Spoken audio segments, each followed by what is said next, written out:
छाए दूर दूर तक क्या, बड़े ही हिम्मत वाले चरणों में शीश झुका ले। हाँ, बड़े ही हिम्मत वाले चरणों में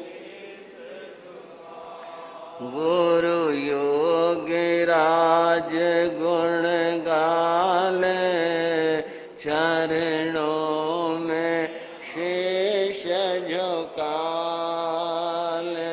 गुरु योगीराज गुण गाले, चरणों में। बोलो गुरुदेव योगीराज श्री राम जी लाल जी महाराज की। आपने गुरुदेव का बचपन सुना, परिवार को जाना, 3 भाइयों में एकमात्र पुत्र, लाड प्यार से पाले गए, बड़े हो गए, युवा हो गए।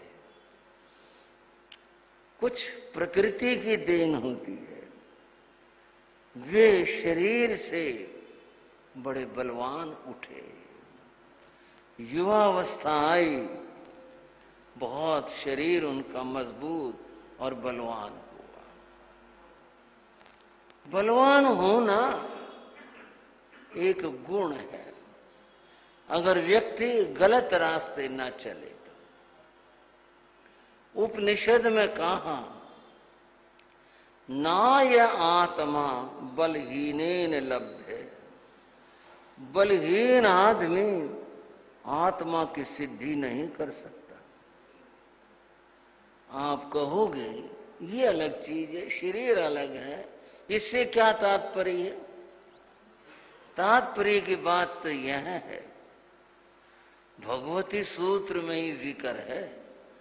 गौतम स्वामी ने पूछा, भगवान किस वर्ण वाले व्यक्ति को मुक्ति प्राप्त होती, कौन से रंग वाले, गोरा काला आदि? भगवान ने कहा, कोई भी वर्ण वाला व्यक्ति मुक्ति पा सकता। फिर पूछा, कौन से संघनन वाला व्यक्ति मुक्ति पा सकता है? तो यहां नहीं कहा कि कोई भी संघनन हो। भगवान ने कहा, हाँ, ऋषभ नाराज संघनन वाला पा सकता है और नहीं। ये क्यों कहा?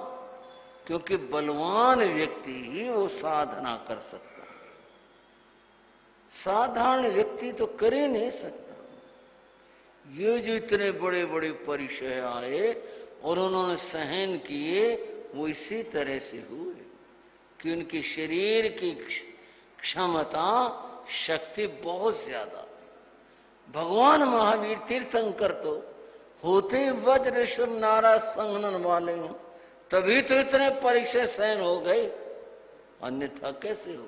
साधारण व्यक्ति तो क्या कहूं, सहन कर ही नहीं सकता। राम जी लाल शरीर से बहुत बलवान उठे। परिणाम क्या हुआ? यार दोस्त सबके बनते हैं, बनाते हैं।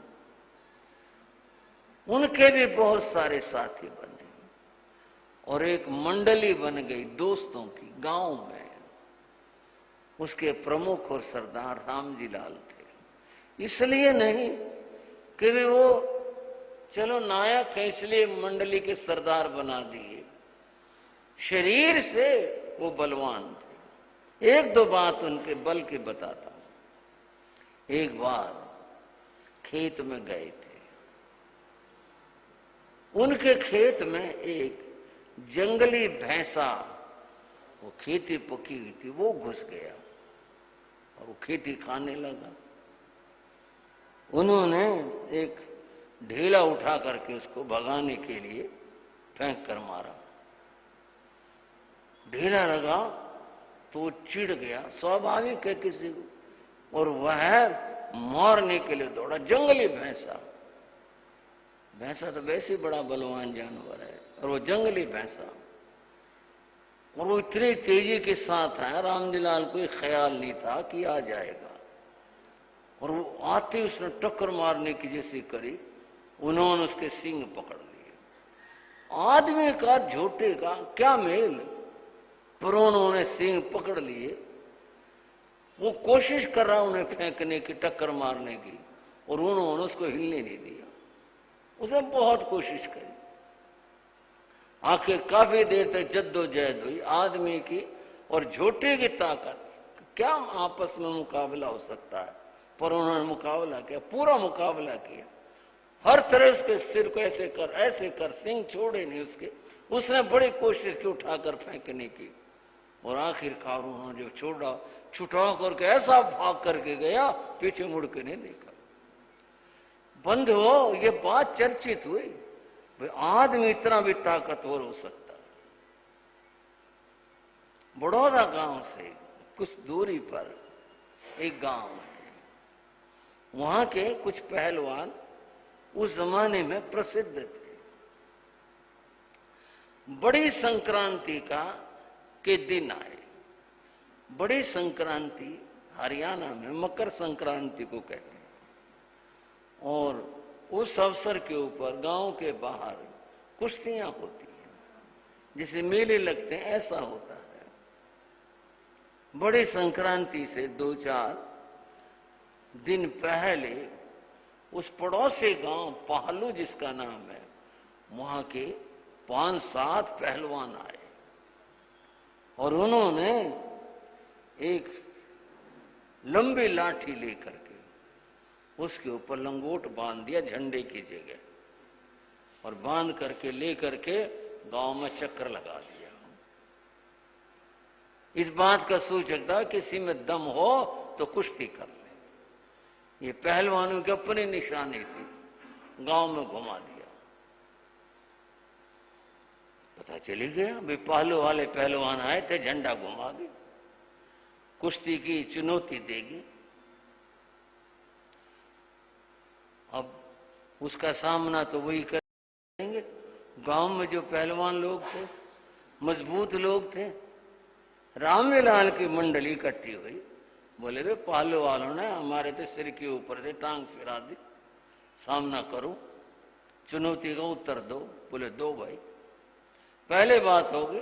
बोले भाई वो पहलवान है। बोले कोई बात नहीं।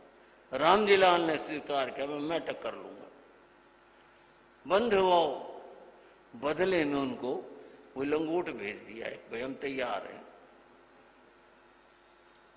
बड़ी संक्रांति के दिन गांव में इकट्ठा होते, गांव में रिवाज है, मेला लगा, वहां के पहलवान आए, वहां के और लोग भी आए कुश्ती देखने के लिए।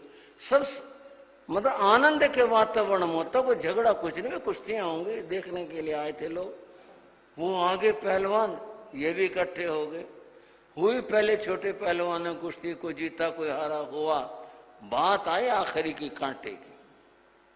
उनका भी जो श्रेष्ठ और बलवान था पहलवान, वो मैदान में उतारा। इन्होंने रामजीलाल को उतारा, दोनों में कुश्ती हुई। रामजीलाल ने उस पहलवान को उठाकर ऐसा पटका, उसका कंधा उतर गया। दूसरों ने आके उठाया उसको, फिर चारपाई में डाल के लेके गए। जाते कहा अगर देख भी लिया ना, अब को जिंदा जा रहे हो, अगली बार जिंदा नहीं जाएगा कोई। गांव में रामजीलाल की जैसा रिवाज था, वो सवारी निकाली गाड़ी में बैठा करके। बोले भाई गांव की इज्जत रख दी, कमाल कर दिया भाई। पालू के पहलवान आए थे और ऐसा फटका उसको, कंधा उतर गया उसका। खूब सारी चर्चा। इस बात को अगर आप आध्यात्मिकता से जोड़ेंगे तो सीधे सीधे नहीं, इतनी बात है, शरीर से बलवान थे, बलशाली थे, खाने पीने का भी खूब शौक था। और उस जमाने में हरियाणा में 2 मेले बड़े प्रसिद्ध थे। एक तो जींद के पास गांव में राम राय का मेला, एक है पांडु पिंडारा गांव, एक उसका मेला। ये दो मेले वहां लगते हैं। रामदयाल की मंडली टोली हर मेले में जाती थी, घूम के आते थे। और कभी कभी टकराव भी हो जाता, कहीं कोई और मंडली किसी गांव की आ जाती और फिर तो आपस में तन जाती, पीट के आए पिट के नहीं आए, ऐसी स्थिति थी। बंधुओं, यहां तक बात हुई कि गांव भर में रामजी लाल प्रसिद्ध थे अपनी शक्ति और अपनी ताकत से। जीवन में आध्यात्मिक मोड़ कैसे आया, बदलाव कैसे आया, हमारी बात तो यहां से शुरू होगी। ये तो बात हुई, संसार की बात हुई। बंधुओं, संवत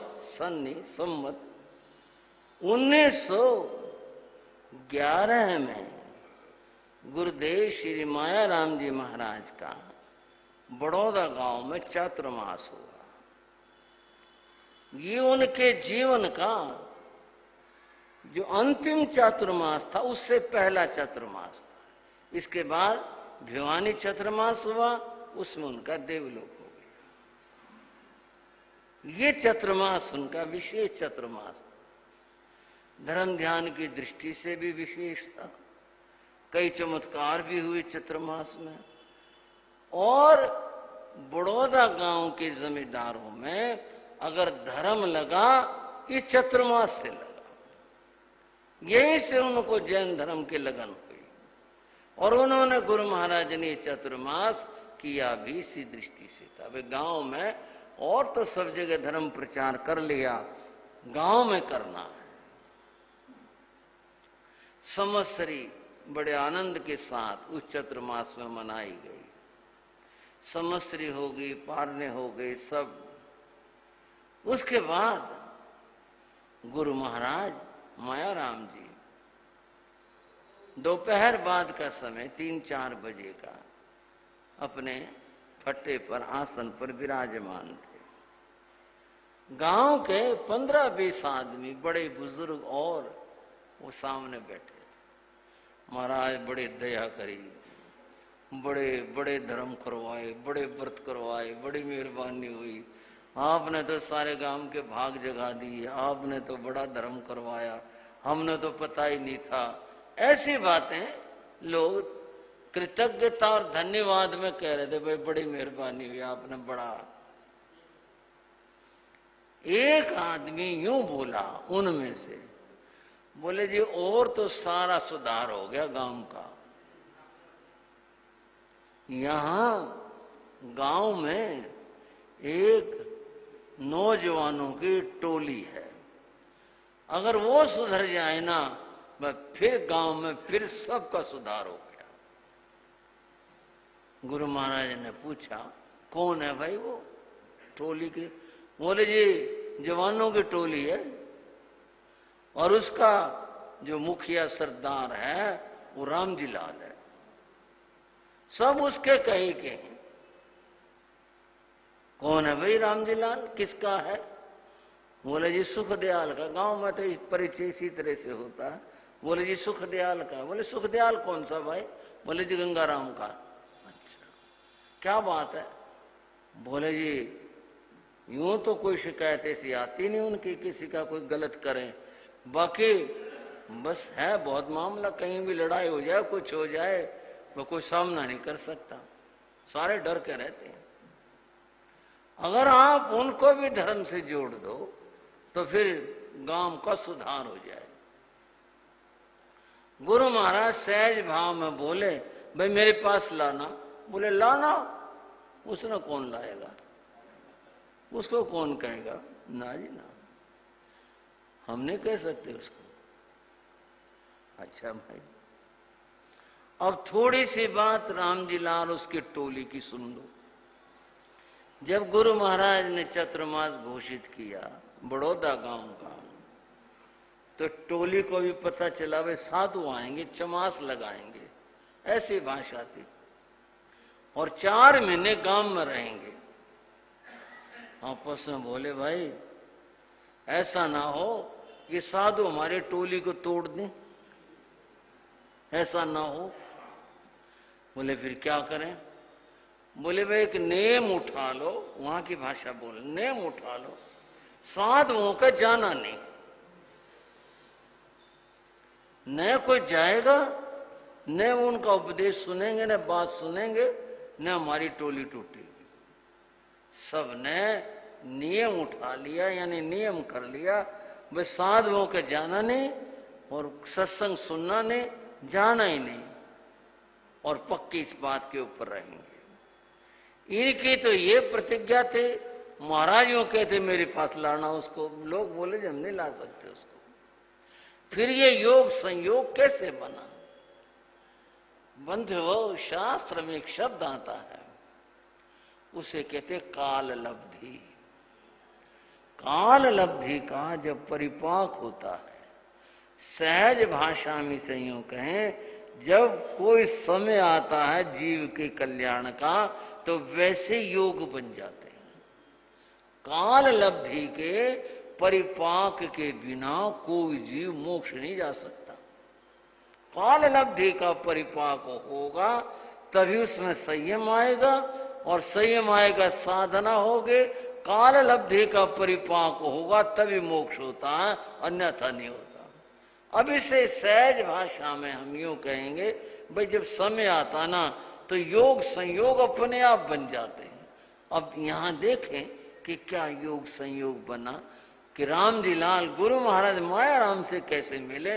वहां तो नेम उठा रखा, हम जाना ही नहीं साधुओं के, और महाराज बोले भाई उसको लाना, बोले नहीं जी हम नहीं ला सकते। बोले देखो कभी मिल गया तो फिर हम बात करेंगे।